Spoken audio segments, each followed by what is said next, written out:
الحمد لله رب العالمين والصلاة والسلام على سيد المرسلين أما بعد فأعوذ بالله من الشيطان الرجيم بسم الله الرحمن الرحيم پڑھیے الصلاة والسلام عليك يا رسول الله وعلى آلك وأصحابك يا حبيب الله الصلاة والسلام عليك يا نبي الله وعلى آلك وأصحابك يا نور اللہ۔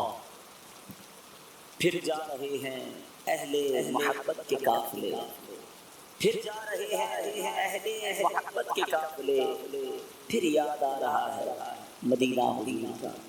خوش نصیب زائرین جوق در جوق حرمین طیبین کا سفر اختیار کیے ہوئے ہیں۔ پہلے ہم سنتے تھے کہ ماہ رمضان میں اور حج میں بہت بڑی تعداد میں لوگ جاتے ہیں، اس کے بعد پھر رجب، شعبان اور رمضان میں تعداد بڑھی، اور اب ماشاءاللہ 2022 کی جو ہمارے پاس کارکردگی اور تعداد پتہ چل رہی ہے کہ پورا سال ہی سبحان اللہ حرمین طیبین میں ایک سما ہے، لاکھوں لاکھ زائرین ہر وقت ہی وہاں ایسا لگتا ہے کہ پروانے موجود ہوتے ہیں شمع کے گرد، اور ہم دعا بھی کرتے ہیں کہ شالا وزدہ رہے تیرا سونا حرم، اللہ کرے کہ یہ حرم کی بہاریں کبھی کم نہ ہوں، بڑھتی چلی جائیں۔ تو الحمدللہ اسی سوچ کے تحت مجلس حج و عمرہ کی دعوت اسلامی کا بہت خوبصورت ڈپارٹمنٹ ہے۔ ہم نے یہ طے کیا کہ عمرہ تربیتی اجتماع کیا جائے، کیونکہ بڑی تعداد میں لوگ عمرہ کرنے جاتے ہیں، تو چونکہ عمرے کے بھی کچھ مسائل ہیں، کچھ معاملات ہیں جس کو سیکھنا بہت ضروری ہے۔ ہم لاکھوں روپے بعض اوقات خرچ کر لیتے ہیں اور وہاں عمرے پر 15 دن 12 دن بعض اوقات پورا مہینہ لوگ گزار دیتے ہیں، مگر ایک اہم کام کرنے کے لیے جانے کے لیے 2-3 گھنٹے اس کی تربیت کے لیے نہیں دیتے۔ اور بعض اوقات ہم نے یہ بھی دیکھا کہ یہ نہ سیکھنے کی وجہ سے ایسی مسٹیکس اور ایسی غلطیاں ہو جاتی ہیں کہ بعض اوقات گناہ گار بھی ہو جاتے ہیں، بعض اوقات جرمانے دم اور صدقہ بھی لگ جاتا ہے، اور بعض اوقات عمرہ ٹھیک طریقے سے ادا نہیں ہے۔ تو جس مقصد کے لیے جا رہے ہیں وہ مقصد پورا ہو جائے، اللہ کی رحمت سے دعوت اسلامی کے اس پیارے نیک ماحول میں، مدنی ماحول میں ہمیں نیک اعمال کرنے کا ذہن بھی دیا جاتا ہے اور پھر اس کی تربیت بھی کی جاتی ہے۔ تو آج میں گزارش کروں گا پلیز یہ اگلا جو ٹائم ہے 1.5-2 گھنٹے، امید ہے کہ یہ تربیتی سیشن چلے گا، اگر غور سے توجہ سے ہم اس پورے سیشن کو سن لیں گے، تمام باتوں کو سنیں گے، ذوق میں بھی اضافہ ہوگا، شوق میں بھی اضافہ ہوگا، اور اللہ نے چاہا علم دین بھی سیکھنے کو ملے گا۔ یاد رہے کہ اعمال کا دار و مدار نیتوں پر ہے، انما الاعمال بالنیات۔ اتنا مبارک سفر ہے تو اس سفر سے پہلے کچھ اچھی نیتیں کر لینی چاہیے۔ سب سے پہلے تو میں آپ کو سجیشن دوں گا کہ یہ کتاب رفیق المعتمرین، یہ میرے دل کی طرف جو موجود ہے کتاب، یہ سمجھ لیں عمرے پر جانے والوں کے لیے کمال کا گفٹ ہے۔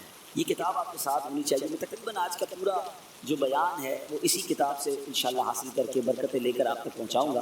تو اس کے شروع میں عمرے پر جانے والوں کے لیے بڑی پیاری نیتیں لکھی ہوئی ہیں، میں چند نیتیں اس میں سے کر دیتا ہوں جو ماشاءاللہ جا رہے زائرین ساتھ ساتھ انشاءاللہ کہہ کر نیت کا اظہار بھی کر دیں کہ صرف رضائے الہی پانے کے لیے عمرہ کروں گا انشاءاللہ، یعنی اللہ کی رضا کے لیے۔ سفر کس لیے ہے؟ اللہ کی رضا کے لیے، اور کوئی مقصد نہیں ہونا چاہیے جناب میرے ذرا آؤٹنگ بھی ہو جائے گی تو تھوڑی شاپنگ بھی ہو جائے گی تو تھوڑا دوستوں سے بھی مل لوں گا، صرف اللہ کی رضا کے لیے یہ سفر کروں گا۔ حضور علیہ الصلوۃ والسلام کی پیروی میں عمرہ کروں گا انشاءاللہ، کیونکہ سنت ہے عمرہ کرنا، تو یہ بھی نیت کر لیں۔ ماں باپ کی رضا مندی لے لوں گا، یہ بہت ضروری ہے، کیونکہ نفلی عمرے کے لیے آپ کو اپنے والدین اگر ہیں تو ان کی اجازت لینا ضروری ہے، کیونکہ اگر والدین کے معاملات ایسے ہیں کہ ان کو آپ کی خدمت کی حاجت ہے تو پھر بغیر اجازت کے ان کے نہیں جانا۔ اسی طرح بیوی شوہر کو رضامند کرے، اور مقروض جو ابھی قرض ادا نہیں کر سکتا تو وہ قرض خان سے اجازت بھی دے۔ یہ بھی بڑا مسئلہ ہے، ادھر آپ کسی کا قرضہ لیا ہوا ہے اور لوگ عمرے پر جا رہے ہیں، اگر آپ کا قرضہ بہت زیادہ ہے اور آپ عمرے پر جا بھی رہے ہیں تو بہتر یہ ہے کہ پھر جس سے قرضہ لیا ہے اس سے اجازت لے لیں کہ بھائی میں عمرے پر جا رہا ہوں، وہ اجازت دے تو پھر سفر کریں۔ ایک اور بہت خوبصورت نیت بھی ہے اور یہ کرنا بھی ضروری ہے کہ انشاءاللہ مال حلال سے عمرہ کروں گا، کہیے انشاءاللہ۔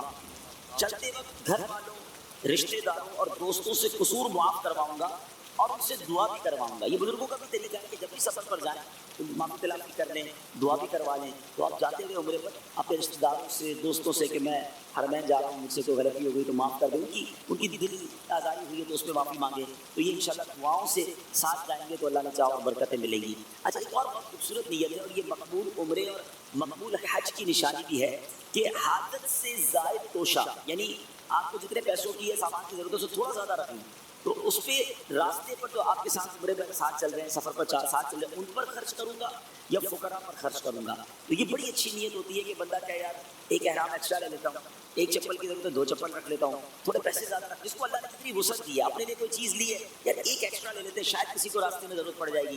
میرے اللہ کا مہمان ہے نا، عمرہ کرنے والا سبحان اللہ کس نے بلایا؟ اللہ نے اپنے گھر میں مہمان کو بلایا، نبی پاک کے روضے کا مہمان ہے، چلو میں اس کی خدمت کر لوں گا. تو کیا معلوم کسی کو احرام دینا، کسی کو چپل دینا، بہت ساری چیزیں سفر میں ایک دوسرے کی یوز کرنے کا موقع یا پیش کرنے کا موقع مل جاتا ہے بڑی خوش دلی کے ساتھ. اور ہم نے دیکھا ہے ماشاء اللہ کچھ لوگ باقاعدہ چیزیں لے کر ساتھ چلتے ہیں کہ یار چلے میں کچھ کھانا کھلا دوں گا، کوئی چیز کھلا دوں گا. تو یہ اگر آپ کا ذہن بن جائے کہ یہ رب کے مہمان ہیں، اور عمرہ کرنے والوں حاجیوں کو تو ضیوف الرحمان کہا گیا، اللہ کے مہمان کہا گیا. تو اگر آپ ان مہمانوں کی خدمت کی نیت کر کے جائیں گے نا، اللہ نے چاہا ان کی دعائیں لگ گئی تو پھر بار بار جاتے رہیں گے.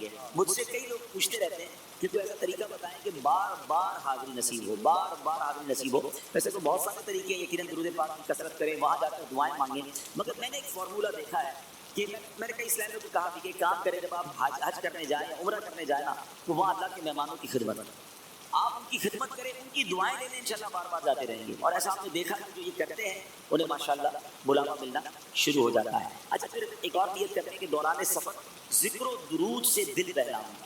یعنی یہ پورا سفر جو ہے نا یہ ذکر و درود کے ساتھ کرنے والا ہے. فضول باتیں تو موبائل فون تو بہت ٹائم گزارنا، شاپنگ، یہ سارے کام ہم نے اس سے اپنے آپ کو بچانا ہے.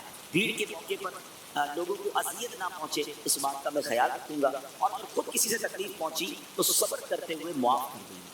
یہ سفر جھگڑے والا سفر نہیں ہے، ویسے تو کبھی بھی جھگڑا نہیں کرنا چاہیے، مگر حرمین طیبین میں تو عاجزی انکساری، اگر یہ کیفیت اللہ کرے پر طاری ہو جائے نا کہ میں تو قابل نہیں تھا آنے کے، اتنے بڑے مجرم کو کون اپنے گھر بلاتا ہے، رب کریم نے مجھے بلا لیا تو اب میں کیا اللہ کے مہمانوں سے جھگڑا کروں گا؟ ٹھیک ہے کوئی بات نہیں، دھکا لگ گیا، مزاج کے خلاف بات ہو گئی، ہمیں صبر کے ساتھ بڑے سکون کے ساتھ ٹریول کرنا ہے، اور اس کیفیت میں کرنا ہے کہ میں جناب کب آنے کے قابل تھا، رحمت نے یہاں تک پہنچایا. اس میں ایک اور بات ذہن میں رکھنی ہے. بات کا کیا ہوتا ہے کچھ لوگوں کی شکوہ کرنے کی بڑی عادت ہوتی ہے، یار بہت گرمی ہے، بہت رش ہے، کھانا مزیدار نہیں ہے، آج رات نیند نہیں ہوئی ہے، بستر پہ مزہ نہیں تھا. دیکھو مکے مدینے جا کر یہ باتیں مت کریں، ہاں یہ باتیں مت کرنا کہ مجھے مزہ نہیں آ رہا، بھیڑ بہت ہے تو کھانا اچھا نہیں لگ رہا. ارے کہ مجرم کے نخرے ہوتے ہیں. اپنی کیفیت یہ رکھنا میں تو مجرم ہوں، گناہ معاف کروانے جا رہا ہوں، وہاں پہنچ گیا یہ بڑی بات ہے. اور جو اس طرح کے شکوے شکایت کرتے ہیں نا، ایسا نہ ہو کہ پھر اگلا سفر ہی بند ہو جائے. آپ کے گھر پر آ کر کوئی آپ کے گھر کی برائی کرے، بلاتے ہیں آپ اس کو گھر پہ دوبارہ، وہ آپ کے گھر پر آ کر کے صفائی نہیں ہے، کھانا اچھا نہیں تھا، مزہ نہیں آیا، تمہاری مہمان نوازی اچھی نہیں ہے، بندہ کہ یار اگلی بار اس کو مت بلانا. اور جو آپ کے گھر آئے اور آپ کو دعائیں دے کر جائے، آپ کی شکریہ ادا کر کے جائے کہ یار کیا مزہ آیا، بڑی مہربانی، اللہ آپ کو دعائیں خیر دے، جاتے جاتے تحفہ بھی دے کر جائے، بڑا ادب کے ساتھ رہے، آپ کہتے ہیں بڑا اچھا مہمان تھا، اس کو پھر بلانا. ہم اپنے گھر بھی اسی کو بلاتے ہیں جو ہمارے گھر کا خیال رکھے، ہماری عزت کا خیال رکھے. اللہ کی بارگاہ میں جا رہا ہے، اللہ کے حبیب کی بارگاہ میں جا رہا ہے، کوئی شکوہ نہیں، کوئی شکایت، ٹھیک ہے. اور وہاں شکریہ ادا کرنا ہے، اللہ کا شکر ادا کریں، نبی پاک صلی اللہ علیہ وسلم کی بارگاہ میں شکریہ پیش کریں کہ حضور آپ نے بلایا، آپ کی مہربانی. یہ ہمارا ذہن ہونا چاہیے. شکوے شکایات کہیں وہ کہتے ہیں نا راستے بند ہو گئے تو پھر پریشان ہو جائیں گے. تو میں بہت ساری نیتیں میں نے جب نیتیں عرض کر دی ہیں، اب ہم چلتے ہیں انشاءاللہ احرام. اب عمر کی ہمیں کرنا ہے. سب سے پہلے سفر کی ہم کچھ احتیاطیں، سفر سے پہلے یہ سفر کی کچھ احتیاطیں ہیں نا، یہ آپ کو صرف عمرے اور حج میں نہیں، یہ آپ کو دنیا بھر کے سفر کے لیے چند چیزیں بتاتا ہوں وہ کام نہیں. دیکھیے یاد رکھیے مسافر جو ہوتا ہے نا، خاص طور پہ انٹرنیشنل سفر کرنے والا، اس کی مین چیز اس کا پاسپورٹ ہوتا ہے. تو پاسپورٹ کا آپ نے بہت زیادہ خیال رکھنا ہے. اچھا اس کے بعد آپ کو پاسپورٹ کے خیال کے ساتھ ساتھ آپ کا جتنے ڈاکیومنٹس ہیں، یعنی آپ کا ویزا ہے، آپ کی اور بہت سارے آپ کے ساتھ ڈاکیومنٹس ہوتے ہیں. آج کل میرا خیال میڈیکل کارڈ وغیرہ بھی مطلب بنا جو ہے نا خاص طور پر جو حاجی جا رہے ہیں، عمرے پہ جا رہے ہیں لوگ، ان کا کورونا سرٹیفکیٹ ایئرپورٹ پہ چیک ہوتا ہے. ٹھیک ہے، تو وہ ویکسین جو ہے نا وہ بہت ضروری، ڈبل ڈوز ضروری ہے، اور جو اپرووڈ ہے وہ والی ہونی ضروری ہے. ٹھیک ہے. تو آپ کو آپ کے ٹریول ایجنٹ سے بھی آپ معلوم کر لیں گے. تو آپ نے جو کورونا ویکسین کا کارڈ ہے وہ، اپنا پاسپورٹ، اپنا ٹکٹ اور اپنا ویزا. اچھا اب آپ نے کرنا یہ کہ یہ ان چیزوں کا پرنٹ تو آپ کے ساتھ ہوگا، لیکن آپ تمام چیزوں کو ڈیجیٹل فارمیٹ میں اپنے موبائل میں بھی سیو کریں، تاکہ خدا نخواستہ کوئی ڈاکومنٹ گم ہو جاتا ہے تو آپ کے موبائل میں پاسپورٹ کی کاپی ہوگی، ویزا کی کاپی ہوگی، کورونا کا سرٹیفکیٹ ہوگا، تو یہ آپ کو کام دے گا. خدا نخواستہ آپ کو کوئی پرابلم ہوتی ہے تو اچھا یہ کوشش یہ کریں کہ یہی سارے ڈاکیومنٹس آپ اپنے کسی رشتے دار کو بھی واٹس اپ کر دیں کہ بھائی اپنے پاس بھی سیو رکھو، کبھی ضرورت پڑی تو میں آپ سے منگوا لوں گا. آپ سے ڈیلیٹ ہو گیا تو کسی کے پاس تو ہوگا جس سے آپ منگوا سکیں. پہلی چیز. دوسری چیز یہ ہے کہ آپ نے اگر بیلٹ احرام کے بیلٹ میں پاسپورٹ رکھنا ہے تو پھر مہربانی کر کے اس بیلٹ کو کہیں اتار کے رکھ مت دیجیے گا، ورنہ ایسا نہیں ہوا کہ وضو خانے پر یا واش روم میں جب بیلٹ اٹھا کے باہر رکھ دیا، اسی میں سارے پیسے، اسی میں پاسپورٹ، اسی میں ڈاکیومنٹ، اور کوئی بندہ لے کے چلا گیا یا آپ بھول گئے، اب آپ بہت زیادہ پریشان ہو سکتے ہیں۔ تو اگر بیلٹ میں پاسپورٹ رکھیں یا چیزیں رکھیں تو پھر اس بیلٹ کو اچھی طرح آپ اپنے ساتھ ہی رکھنا ہے۔ اچھا، اب اس کے ساتھ ساتھ مین چیز آتی ہے آپ کا بیگ، بڑے بھی ہوتے ہیں چھوٹے بھی ہوتے ہیں، تو بیگ جو ہے نا، اب آپ سفر کے لیے ہمیشہ یاد رکھیں کہ بیگ آپ کا مین ساتھی ہے۔ اگر بیگ ٹوٹ گیا، اس کے ٹائر ٹوٹ گئے، اس کا ہینڈل ٹوٹ گیا، آپ کا سارا سفر بیگ سنبھالنے میں خرچ ہو جائے گا، یا روپیوں میں بیگ ملے گا اور ریالوں میں ملے گا۔